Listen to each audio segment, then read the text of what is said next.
Avec nous ces élections de mi-mandat, malgré donc la pluie et le froid dehors. Alors je suis journaliste, je m'appelle Marjorie Paillon et j'ai cofondé un blog qui s'appelle ilovepolitics.info qui peut vous aider à comprendre ce qui se passe du côté de la politique américaine et surtout de la communication en ligne. À ma droite ce soir, Stu Hogan, qui est représentant de Republicans Abroad et qui était pendant très longtemps président de cette docte maison. Et puis à ma gauche, Joe Smallhover, qui est lui représentant du Democratic National Committee, et qui vont nous aider donc à essayer d'y voir plus clair sur ces résultats et sur ces élections de mi-mandat. Alors vous le savez, ça a été, comme le dit Barack Obama, une véritable raclée pour la majorité démocrate et pour son administration. Les démocrates qui viennent de gagner, qui viennent plutôt de perdre, excusez-moi, 60 sièges à la Chambre des représentants et qui gardent la majorité au Sénat avec une très faible avance de 4 sièges sur les républicains. Moi, ce que j'avais envie de d'abord savoir, c'est comment chaque membre des partis avait pu vivre cette élection et cette soirée surtout électorale. Donc, priorité au vainqueur. On va demander d'abord à Stu comment cette soirée a été vécue dans le camp républicain. Évidemment, par rapport à il y a 2 ans, avec grand plaisir. D'abord, il faut dire que si le blog de Marjo peut vraiment éclaircir les choses aux États-Unis, je vais bien mieux lire quand même, car on a besoin de comprendre ce qui se passe aujourd'hui. Oui, c'était une bonne soirée pour nous. Mais en même temps, c'était pas vraiment une soirée pour nous, c'était une soirée contre la politique de Barack Obama. Clairement, nous n'avons rien fait pour avoir gagné. C'était une réjection presque totale de la politique. Et il faut pas, même si on avait gardé les démocrates ont gardé le Sénat, l'important c'est que deux, trois choses. D'abord que tout ce qui est trésor et budget est contrôlé par la Chambre des représentants. C'est vraiment la base, le focus de contrôle du budget. Et je mets l'emphase sur le fait que les démocrates n'ont même pas proposé un budget cette année, car ils ne voulaient pas présenter un budget aussi déficitaire juste avant les élections. Franchement, ça a manqué quelque chose. Plus important, même si on a raté le Sénat, il ne faut pas oublier que d'ici 2 ans, sauf si on fait quelque chose de vraiment stupide, ce qui n'est pas impossible quand même, on a déjà fait plusieurs fois. Je suis là pour vous dire la vérité, pas pour vous vendre une histoire, quoi. Il ne faut pas oublier que chaque 2 ans, il y a à peu près 33% ou 33 sénateurs qui se représentent pour élection. Et dû aux élections précédentes, en 2012, il y aura 23 démocrates, 23 démocrates, je pense, et 10 républicains. Normalement, comme on est tout près, ça risque de tomber de notre côté aussi. Niveau de présidence, je ne sais pas. Franchement, ça dépend à mon avis, presque complètement de Barack Obama et ce qu'il fait. On pourrait imaginer que l'économie va s'améliorer un peu, beaucoup, on ne sait pas. Mais normalement, ça devrait servir notre président. Et personnellement, c'est pas le point de vue de mon parti politique, mais moi personnellement, je pense que Barack Obama va se faire élire en 2012. Mais l'important de cette élection n'est pas si c'est la Chambre des représentants, mais ce qui est vraiment important, et important pour le long terme, c'est que nous avons gagné une douzaine de sièges gouverneurs, une douzaine, mais même plus important, on a gagné 680 sièges au niveau des États. C'est-à-dire que il y a 19 ou 20 États qui ont basculé de contrôle démocrate au contrôle républicain. Ça, c'est énorme, c'est de jamais vu. En fait, le changement, ce qu'on a vu dans la Chambre des représentants, c'est pas vu depuis une 60aine, même plus d'ans. Mais ce qui s'est passé au niveau des États, c'est énorme, c'est jamais vu, franchement. Et la raison que c'est si important que ça, c'est que c'est cette année ou l'année prochaine qu'on va rentrer dans ce processus de redistricting, reapportionment. C'est là qu'on retrace, on redéfinit tout, en fait, les districts pour les chambres des représentants. Et d'après ce que j'ai vu, il semble que les républicains auraient, grosso modo, le contrôle absolu sur 195 sièges. Et là, pour définir, voilà, où sont les républicains, on met un district autour et on contrôle. Moi, je trouve ça, franchement, le concept Je trouve ça un peu dégueulasse, mais comme ça existe depuis le début de notre pays, on ne va pas le changer d'ici demain. Mais franchement, ce niveau de contrôle, je pense que c'est 195 de notre côté et à peu près 40 pour les démocrates. Ça va changer les choses pour 10 ans. Et franchement, le calcul, on commence à dire comment les démocrates vont reprendre le chambre des représentants. Moi, je vais vous dire, je ne le vois pas avant 2020, au plus tôt, sauf si on fait une grosse bêtise. Moi, je vais laisser. On peut poser un tas de questions après. Je laisse parler Joe. Oui, d'abord Joe, parce que alors évidemment il y a cette question du redécoupage électoral qui est verrouillé par les postes de gouverneurs, qui va être très importante pour le camp républicain, peut-être un peu plus décevante pour le camp démocrate à voir dans les prochains jours. Et puis surtout, il va y avoir l'installation de ce nouveau congrès, le 112e congrès à Washington à partir du mois de janvier. Comment est-ce que Barack Obama, comment est-ce que vous, les démocrates, vous pouvez réussir à faire face à cette vague républicaine au congrès? Mais au congrès, il n'y a pas une vague républicaine. Soyons francs. Nous n'avons pas gagné ces élections au niveau fédéral, nous n'avons pas perdu non plus. Nous avons gagné quand même le Sénat, maintenu le contrôle du Sénat. Certes, nous avons perdu les sièges dans la Chambre des représentants, mais quand on regarde sur les questions politiques, pas les électorats, mais les questions politiques de la population des États-Unis, sur les questions qui étaient les plus importantes, c'était les deux, l'économie et healthcare. Donc la système de santé, la population n'a pas voté ni pour ni contre les deux partis.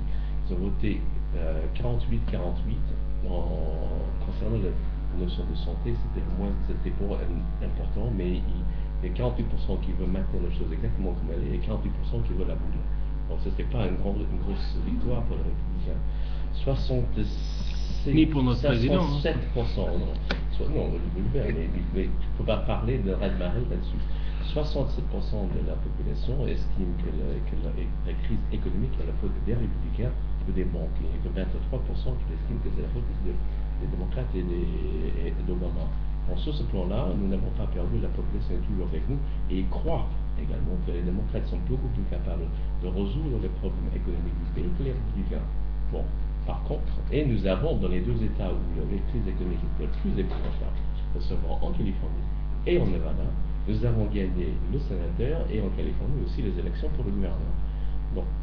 Donc là-dessus, nous sommes très sereins.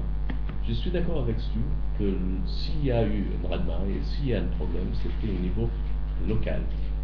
Et là, on voit, on parlait de, souvent vous avez, dans la presse anglaise, il parlait de enthusiasm gap, l'écart d'enthousiasme entre les démocrates et les républicains. Et nous avons dans les sondages, on a montré que en fait, pour les élections fédérales, cette gap, cet écart d'enthousiasme entre leurs électeurs et les autres n'existait pas. Par contre, et là je suis d'accord avec vous, sur le niveau local, ça c'est vraiment vrai. Dans les élections des législatures de chaque État, un raclée tel qu'elle n'avait pas été vue depuis 1926, si je m'abuse, que depuis 1924, c'était autre chose. Et ça va effectivement leur permettre de faire ce qu'on appelle du gerrymandering, c'est le découpage dont le but est de créer des sièges sûrs pour les républicains pour les 10 ans à venir. Mais ceci étant, dans 20 États, cette redécoupage est faite soit par des commissions spéciales, soit sous contrôle direct des tribunaux, et que deuxièmement, de toute façon, nous allons lutter pour assurer que ce découpage n'est pas totalement déloyal et d'assurer que les sièges du Sénat et le Congrès soient distribués de façon normale. Et il y a déjà eu beaucoup de jurisprudence là-dessus, parce que ce découpage peut faire